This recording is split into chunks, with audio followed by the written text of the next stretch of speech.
আসসালামু আলাইকুম। হাইতু সাহাবা হইতে পড়া হইতেছে, নবী করিম সাল্লাল্লাহু কর্তৃক আল্লাহ তাআলা ও ইসলামের প্রতি দাওয়াতের উদ্দেশ্যে বিভিন্ন দেশের বাদশাহদের নামে সাহাবাদের মাধ্যমে পত্র প্রেরণ। নবী করিম সাল্লাল্লাহু পক্ষ হইতে দাওয়াত পৌঁছাবার প্রতি উৎসাহ প্রদান।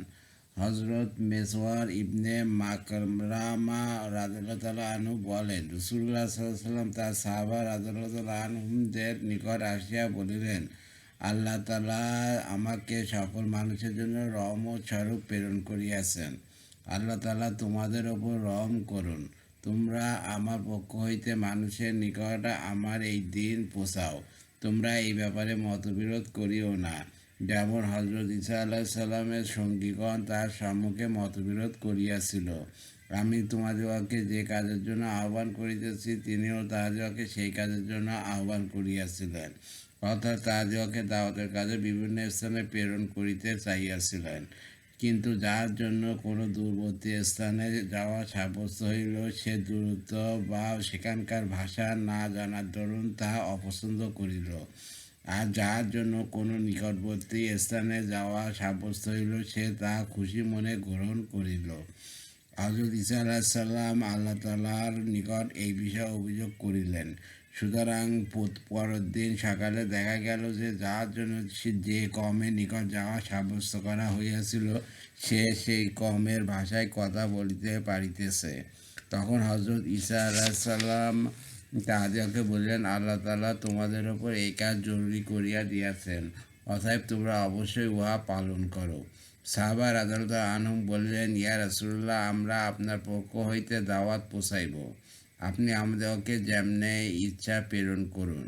সুতরাং রাসূলুল্লাহ সাল্লাম হজরত আবদুল্লাহ ইবনে হুযায়ফা রাদিয়াল্লাহু আনহুকে কিসরার নিকট, হজরত সালিদ ইবনে আমর রাদিয়াল্লাহু ইয়ামার শাসক হাউজা ইবনে আলীর নিকট, হজরত আলা ইবনে হাজরামি রাদিয়াল্লাহু হাজারের শাসক মুনজির ইবনে সাওয়ার নিকট, হজরত আমর ইবনে আস রাদিয়াল্লাহু আম্মানের দুই বাদশাহ জাইফার ইবনে জুলান্দা ও আবদা ইবনে জুলান্দার নিকট, হজরত দেহিয়াল কালবি রাদিয়াল্লাহু কাইসারের নিকট, হজরত সুজা ইবনে ওয়াবা আসাদি রাদিয়াল্লাহু মুনজির ইবনে হারেস ইবনে আবি সিমার গাসসানির নিকট এবং হজরত আমর ইবনে উমায় জামরি রাদিয়াল্লাহু নাসারির নিকট প্রেরণ করিলেন। হজরত আলা ইবনে হাজরামি রাদিয়াল্লাহু ব্যতীত উহারা সকলে রাসূলুল্লাহ সাল্লাল্লাহু আলাইহি ওয়াসাল্লামের ওফাতের পূর্বে ফিরে আসিয়াছিলেন। হজরত আলা ইবনে হাজরামি রাদিয়াল্লাহু তাআলা আনহু রাসূলুল্লাহ সাল্লাল্লাহু আলাইহি ওয়াসাল্লাম ইন্তেকালের সময় বাইরানে ছিলেন।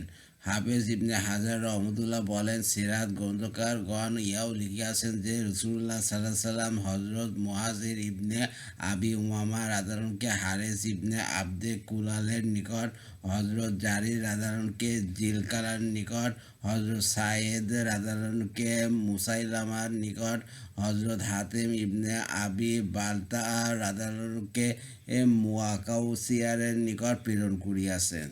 হজরত আনাস রাদিয়াল্লাহু হইতে বর্ণিত আছে যে রাসূলুল্লাহ সাল্লাল্লাহু আলাইহি ওয়াসাল্লাম ইন্তেকালের পূর্বে কিসরা, কায়সার, নাজাশী ও সকল অহংকারী বাদশাহদের নিকট আল্লাহর প্রতি দাওয়াত দিয়া পত্র প্রেরণ করিয়াছিলেন।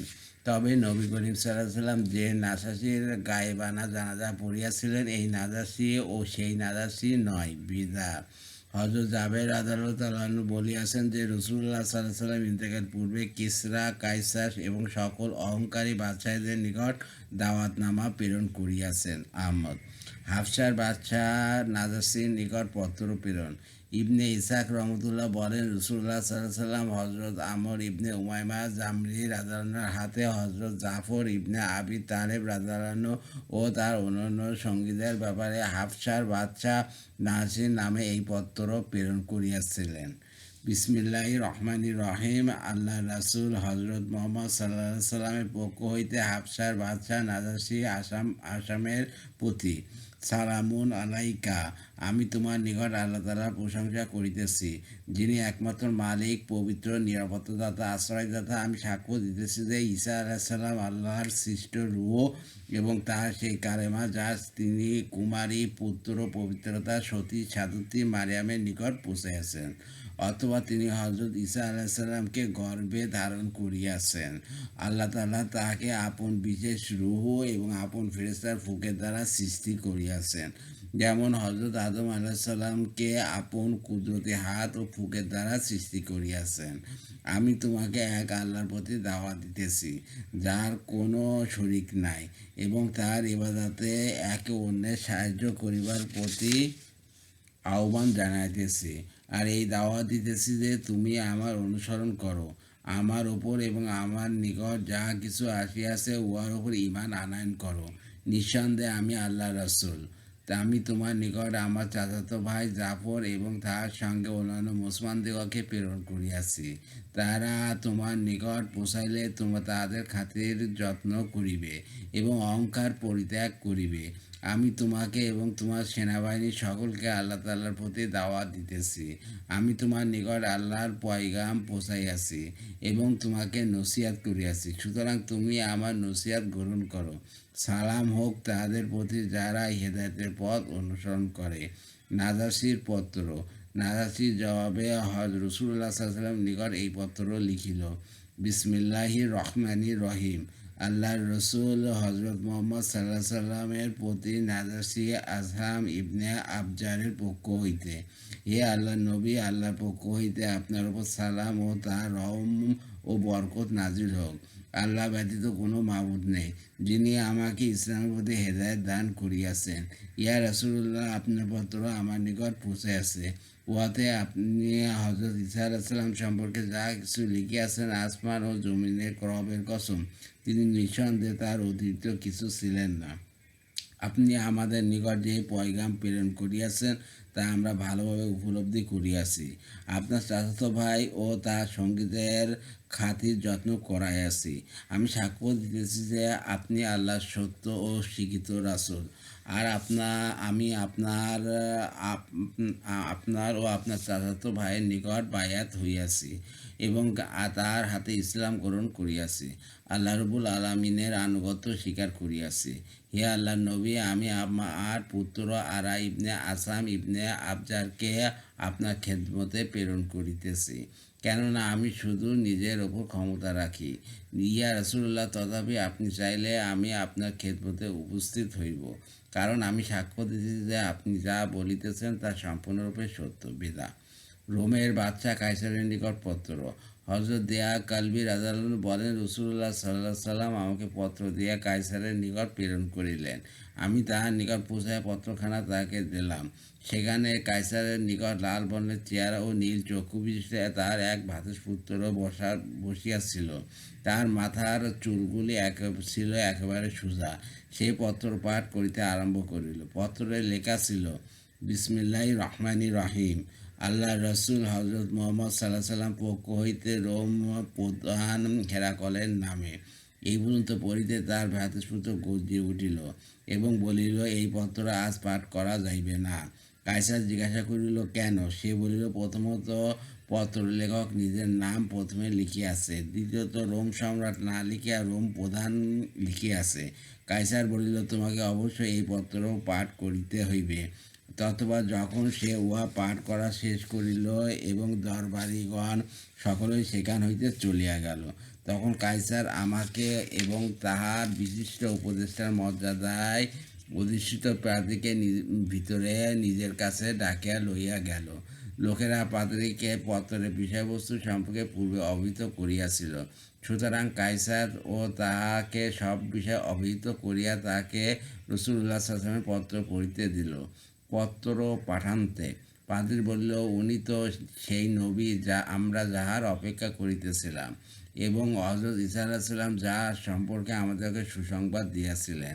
কায়সার বলিল, এমত অবস্থায় আপনি আমাকে কি করিতে বলেন? পাদ্রী বলিল, অবশ্যই আমি তাহাকে সত্য বলিয়া স্বীকার করিব এবং তাহার অনুসারী হইব। কায়সার বলিল, তবে আমি যদি এমন করি তা হইলে আমার রাজত্ব হাতছাড়া হইয়া যাইবে।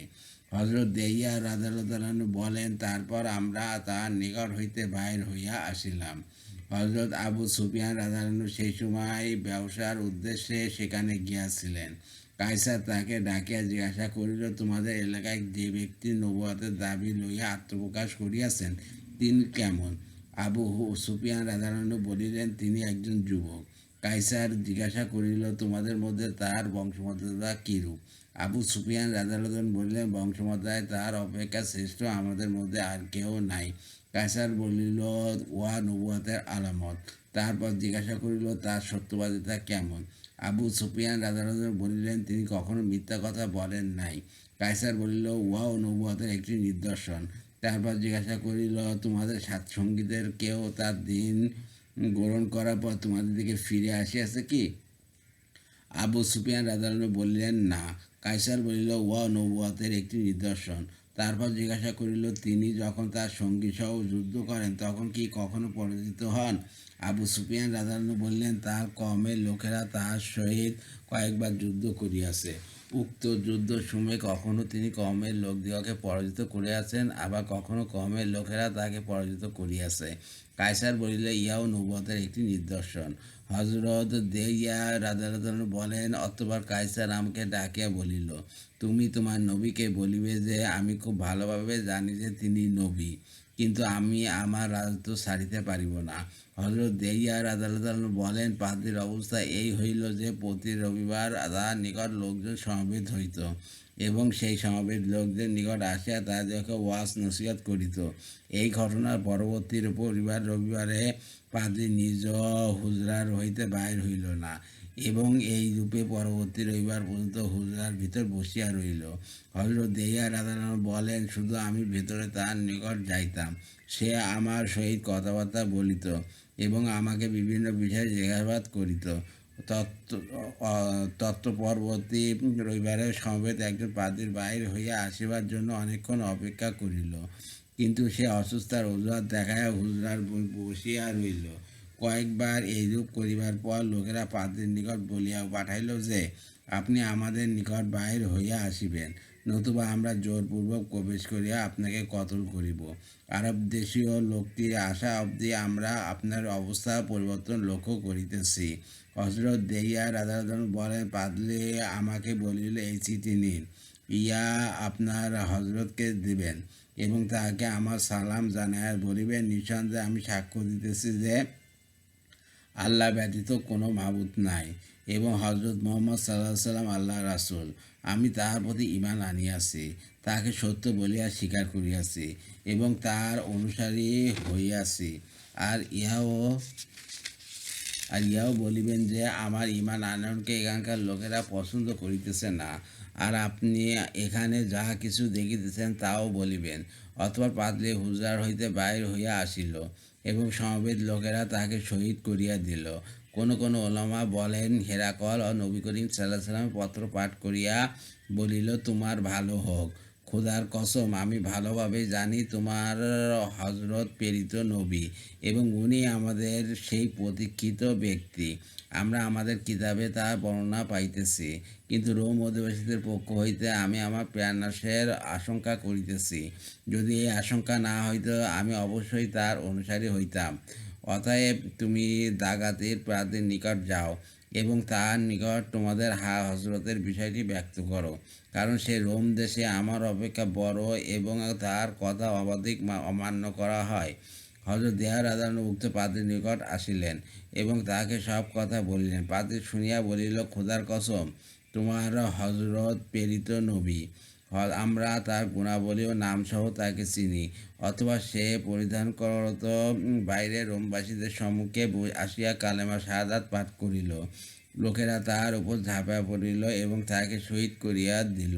এসাবা সাঈদ ইবনে আবি রাশেদ রহমতুল্লাহ বলেন, হেরাকলের পক্ষ হইতে রাসূলুল্লাহ সাল্লাল্লাহু আলাইহি ওয়াসাল্লামের নিকট প্রেরিত দূত তনুখিকে হেমস শহরে দেখিয়াছি। তিনি খুবই ভয়বিদ্ধ ও মুমূর্ষু অবস্থায় পৌঁছিয়া গিয়াছিলেন এবং আমার প্রতিবেশী ছিলেন। আমি তাহাকে বলিলাম, হেরাকলের সহিত রাসূলুল্লাহ সাল্লাল্লাহু আলাইহি ওয়াসাল্লামের পত্র বিনিময়ের ঘটনা সম্পর্কে আমাকে বলিবেন কি?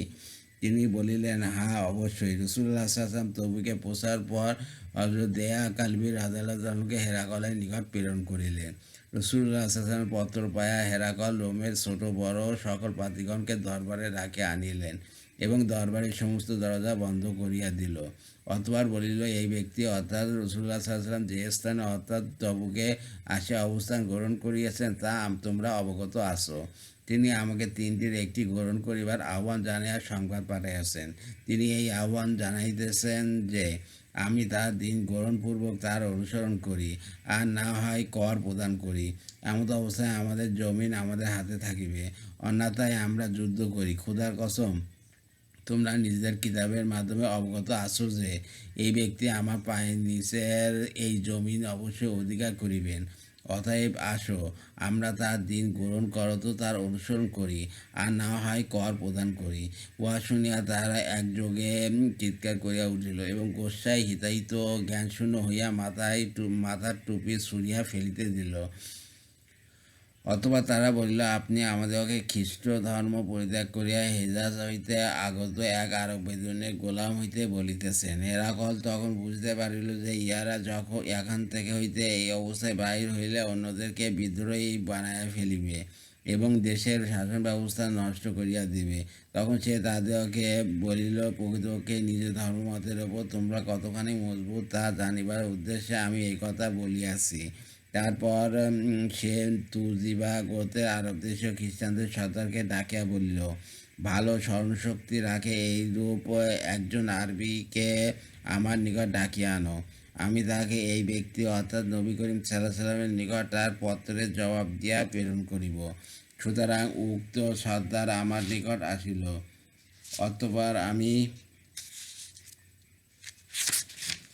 অতঃপর আমি হেরাকলের নিকট উপস্থিত হইলে সে আমাকে হ্যাডের ওপর লিখিত একখানা পত্র দিয়া বলিল, তুমি আমার পত্র লইয়া এই ব্যক্তি অর্থাৎ নবী করিম সাল্লাল্লাহু আলাইহি ওয়াসাল্লামের নিকট যাও।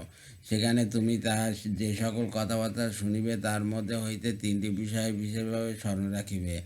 এক, খেয়াল রাখিবে আমার নিকট প্রেরিত তাহার পত্রের বিষয়ে তিনি কি বলেন। দুই, লক্ষ্য করিবে আমার এই পত্র পাঠ করিয়া তিনি রাত্রি সম্পর্কে কিছু বলেন কি না।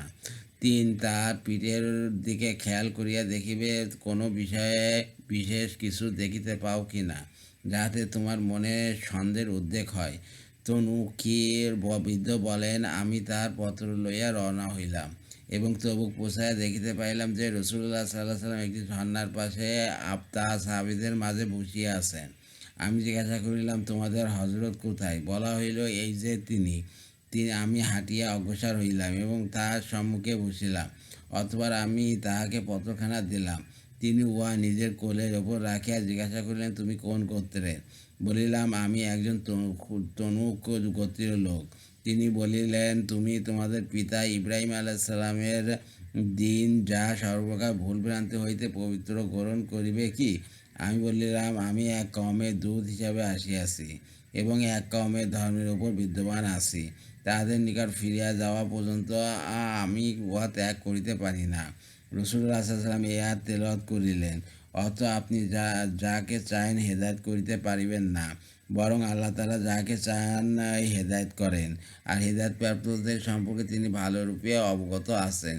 এ তনুকি ভাই, আমি নাজাশীর নিকট পত্র লিখিয়াছি, কিন্তু সে আমার পত্রখানা ছিঁড়িয়া ফেলিয়াছে। আল্লাহ তাআলাও তাহাকে এবং তাহার দেশকে টুকরা টুকরা করিয়া দিবেন।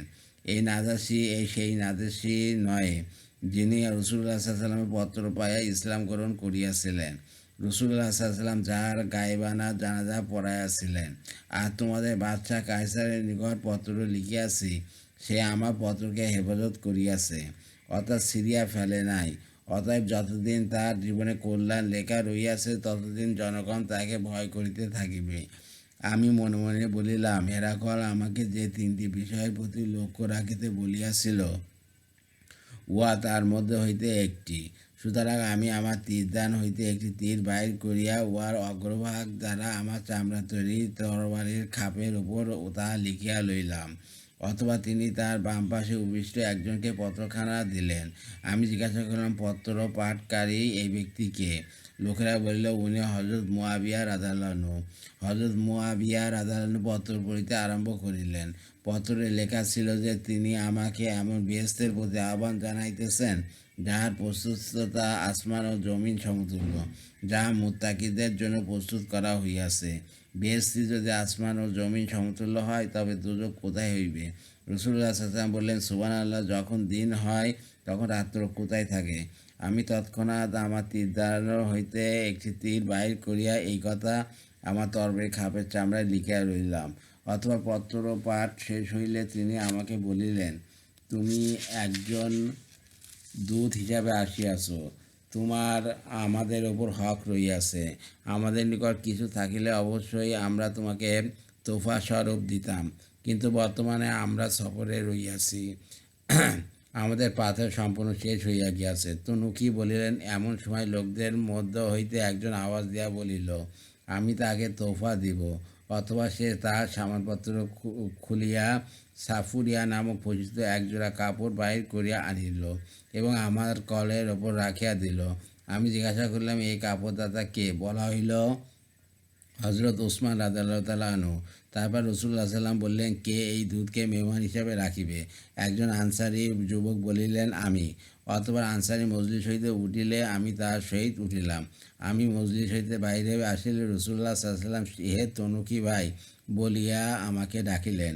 আমি পুনরায় আসিয়া পূর্বের জায়গায় দাঁড়াইলাম। তিনি পৃষ্ঠদেশ হইতে চাদর সরাইয়া বলিলেন, তোমাকে যা আদেশ করা হইয়াছে তা এইদিকে আসিয়া সমাধা করিয়া লও। আমি তাহার পিছন দিকে আসিয়া কাদের ও নরম হাড্ডির ওপর কবুতরের ডিমের ন্যায় মোহরে নবুয়াত দেখিতে পাইলাম। বিদা। হজরত ইবনে আব্বাস রাদিয়াল্লাহু বলেন, হজরত আবু সুফিয়ান রাদিয়াল্লাহু তাহাকে বলিয়াছেন যে, রাসূলুল্লাহ সাল্লাল্লাহু আলাইহি ওয়াসাল্লামের সহিত হজরত আবু সুফিয়ান ও কুরাইশি কাফেরগণের সন্ধি চুক্তি সম্পাদিত হইবার পর হজরত আবু সুফিয়ান রাদিয়াল্লাহু তাআলা কুরাইশি এক তেজারতি কাফেলার সহিত সাথে ফিরিয়া গিয়াছিলেন। তারা ইলিয়া শহরে অবস্থান করিতেছিলেন। এমন অবস্থায় হেরাকল লোক মারফত তাহাদিগকে আপন দরবারে ডাকে আনিল। দরবারে হেরাকলের চারিপাশে রোমের বড় সর্দারগণ উপস্থিত ছিল। তারা দরবারে উপস্থিত হইলে হেরাকল একজন দোভাষীকে ডাকিল। তারপর জিজ্ঞাসা করিল, তোমাদের দেশে যিনি নবুওয়াতের দাবি করেছেন, বংশগতভাবে তোমাদের মধ্যে কে তার সর্বাপেক্ষা নিকটবর্তী? হযরত সুফিয়ান রাদিয়াল্লাহু বলেন, আমি বলিলাম, আমি বংশগতভাবে তার অধিক নিকটবর্তী। হেরাকল বলিল, এই ব্যক্তিকে আমার নিকটে বসাও এবং তাহার সঙ্গীকে তাহার পিছনের নিকটে বসাও। অথবা হেরাকল তার দোভাষীকে বলিল, তাদেরকে বলো যে আমি এই ব্যক্তিকে অর্থাৎ হজরত আবু সুফিয়ানকে নবুওয়াতের দাবিদার ব্যক্তি সম্পর্কে জিজ্ঞাসা করিব। যদি এই ব্যক্তি আমার সহিত কোনো কথা মিথ্যা বলে তবে তোমরা তা ধরাইয়া দিবে। হজরত আবু সুফিয়ান রাদিয়াল্লাহু বলেন, খোদার কসম, যদি এই আশঙ্কা না হইত যে আমার সঙ্গীগণ আমাকে মিথ্যা কথা বলিয়া প্রচার করিবে, তবে অবশ্যই সেদিন আমি নবী করিম সাল্লাল্লাহু আলাইহি ওয়াসাল্লাম সম্পর্কে মিথ্যা বলিতাম। অথবা হেরাকল নবী করিম সাল্লাল্লাহু আলাইহি ওয়াসাল্লাম সম্পর্কে আমাকে প্রথম প্রশ্ন এই করিল যে, তোমাদের মধ্যে তার বংশমর্যাদা কীরূপ? আমি উত্তর দিলাম যে, তিনি আমাদের মধ্যে উচ্চ বংশীয়। সে জিজ্ঞাসা করিল, তাহার পূর্বে তোমাদের মধ্যে আর কেউ এইরূপ দাবি করিয়াছে কি? আমি বলিলাম, না। সে জিজ্ঞাসা করিল, তাহার পূর্বপুরুষের মধ্যে কেউ বাচ্চা ছিলেন কি? আমি বলিলাম, না। সে জিজ্ঞাসা করিল, সম্ভ্রান্ত ও শক্তিশালী লোকেরা তার অনুসরণ করিয়াছেন নাকি সাধারণ ও দুর্বল লোকেরা তার অনুসরণ করিয়াছে? আমি বললাম, বরং সাধারণ ও দুর্বল লোকেরা তার অনুসরণ করিয়াছে। সে জিজ্ঞাসা করল, তার অনুসারীদের সংখ্যা দৈনন্দিন বাড়িতেছে না কমতেছে? আমি বলিলাম, বাড়িতেছে। সে জিজ্ঞাসা করিল, তাহাদের মধ্যে কেউ দিন গ্রহণ করিবার পর উহার প্রতি বিতৃষ্ণা হইয়া পুনরায় পরিত্যাগ করিতেছে কি? আমি বলিলাম, না। সে জিজ্ঞাসা করিল, তাহার এই দাবি উত্থানের পূর্বে তোমরা তাহাকে কখনো মিথ্যা বলার দোষে দোষী করিয়াছ কি? আমি বলিলাম, না। সে জিজ্ঞাসা করিল, তিনি ওয়াদা ভঙ্গ করেন কি? আমি বলিলাম, না। তবে বর্তমানে তাহার ও আমাদের মধ্যে একটি চুক্তি সম্পাদিত হইয়াছে, জানি না এই ব্যাপারে তিনি কি করবেন। হযরত আবু সুফিয়ান রাদিয়াল্লাহু বলেন, এই সকল কথাবার্তার মধ্যে এইটুকুই ব্যতীত রাসূলুল্লাহ সাল্লাল্লাহু আলাইহি ওয়াসাল্লামের বিরুদ্ধে আমি আর কোনো কথা বলিতে পারি নাই। হেরাকল জিজ্ঞাসা করিল, তোমরা এ যাবৎ তাহার সহিত যুদ্ধ করিয়াছ কি? আমি বললাম, হ্যাঁ, করিয়াছি। সে জিজ্ঞাসা করিল, তাহার সহিত যুদ্ধের পরিণতি কী হইল? আমি বললাম, তাহার ও আমাদের মধ্যে যুদ্ধের ফলাফল সমান সমান। কখনো তিনি জয়যুক্ত হইয়াছেন, কখনো আমরা জয়যুক্ত হইয়াছি। সে জিজ্ঞাসা করিল, তিনি তোমাদেরকে কি কি বিষয়ে আদেশ করিয়া থাকেন? আমি বলিলাম, তিনি বলেন, এক আল্লাহর ইবাদত করো, তাহার সহিত কোনো বস্তুকে শরীক করিও না, তোমাদের বাপদাদাদের কথা পরিত্যাগ করো। তিনি আমাদেরকে নামাজ পড়িতে এবং সত্য কথা বলিতে, সচ্চরিত হইতে এবং আত্মীয়স্বজনের সহিত সদ্ব্যবহার করিতে আদেশ করেন। অথবা হেরাকল তাহার দোভাষীকে বলিল, তাকে বলো, আমি তোমাকে তার বংশ সম্পর্কে জিজ্ঞাসা করিয়াছি। তুমি বলিয়াছ তিনি তোমাদের মধ্যে উচ্চবংশীয়। রসুল্লাহ সাল্লাম রসুলগণ এইভাবে তাদের কমের উচ্চ বংশে প্রেরিত হইয়া থাকেন। আমি তোমাদের জিজ্ঞাসা করেছি তার পূর্বে তোমাদের মধ্যে আর কেউ এইরূপ দাবি করিয়াছে কি না? তুমি বলিয়াছ আর কেউ নাই। আমি মনে মনে বলিলাম, যদি তার পূর্বে আর কেউ এইরূপ দাবি করিত তবে বলিতাম এই ব্যক্তি তার পূর্ববর্তী ব্যক্তির অনুসরণ করিতেছে। আমি তোমাকে জিজ্ঞাসা করিয়াছি তার পূর্বপুরুষের মধ্যে কেউ বাচ্চা ছিল কি না? তুমি বলিয়াছ না।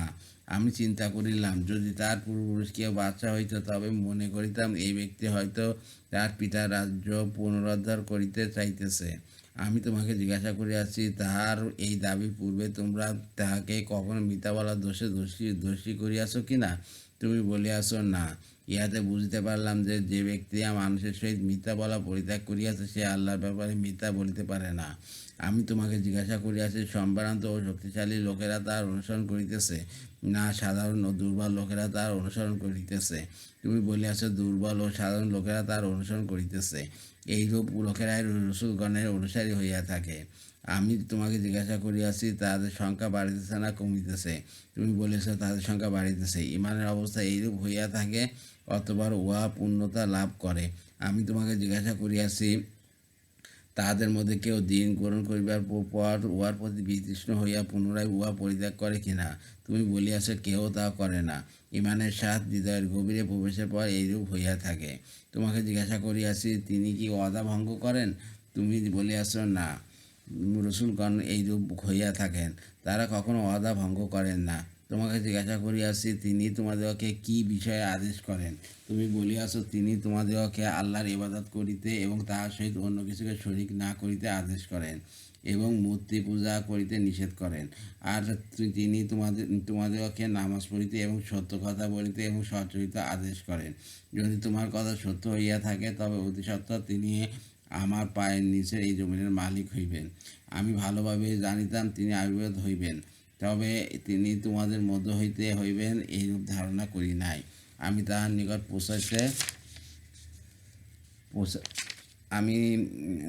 নিকট পৌঁছাতে পারিব জানিলে তাহার সাক্ষাৎ লাভের জন্য সর্বশক্তি ব্যয় করিতাম।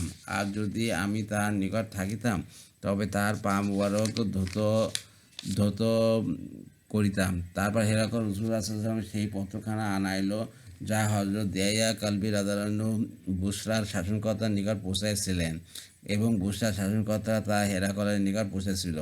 পত্রের বিষয়বস্তু এইরূপ ছিল: বিসমিল্লাহির রহমানির রহিম। আল্লাহ রসুল মুহাম্মদ সাল্লাল্লাহু আলাইহি ওয়াসাল্লাম মুহাম্মদ ইবনে আবদুল্লাহর পক্ষ হইতে রোমের প্রধান হেরাকলের প্রতি শান্তি হোক, তাহার প্রতি যে হেদায়েতের পথ অবলম্বন করিয়াছে।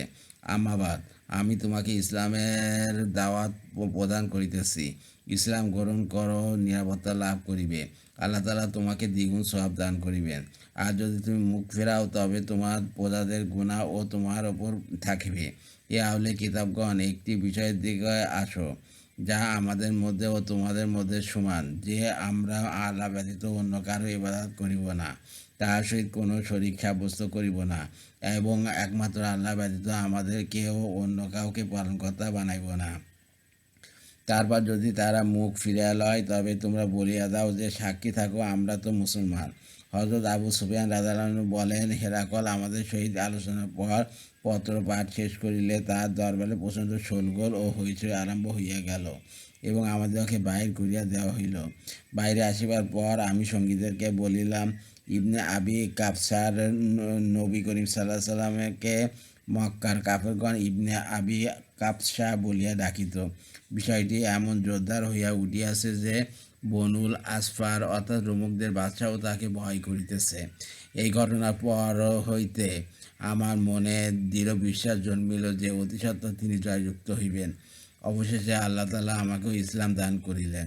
বর্ণনাকারী বলেন, হেরাকলের একান্ত বন্ধু ইলিয়ার শাসক ইবনে নাতুর সিরিয়ায় খ্রিস্টানদের বড় পাদ্রী ছিল। এই ইবনে নাতুর বর্ণনা করিয়াছে যে হেরাকল একবার যখন ইলিয়ায় অর্থাৎ বাইতুল মুকাদ্দাসে আসিল তখন একদিন সকালবেলা তাকে অত্যন্ত চিন্তিত ও বিমর্ষ দেখা গেল। বড় পাদ্রীদের একজন তাকে বলিল, আপনার শরীর ভালো নয় বলিয়া মনে হইতেছে। হেরাকল জ্যোতির্বিদ্যায় অত্যন্ত পারদর্শী ছিল, গ্রহণ নক্ষত্রের হিসাব জানিত।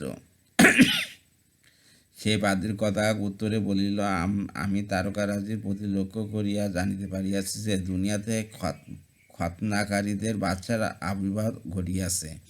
বিশ্বে কোনো জাতির মধ্যে খতনার প্রচলন রহিয়াছে তোমরা বলিতে পারো কি? পাদ্রীগণ বলিল, ইহুদিরা ব্যতীত অন্য কোনো জাতির মধ্যে খতনার প্রচলন নাই, এবং ইহুদিদের ব্যাপারে আপনার চিন্তিত হওয়া এবার কোনো প্রয়োজন নাই। আপনার শাসনদিন সকল শহরের ইহুদিদের হত্যা করার নির্দেশ জারি করিয়া দিন।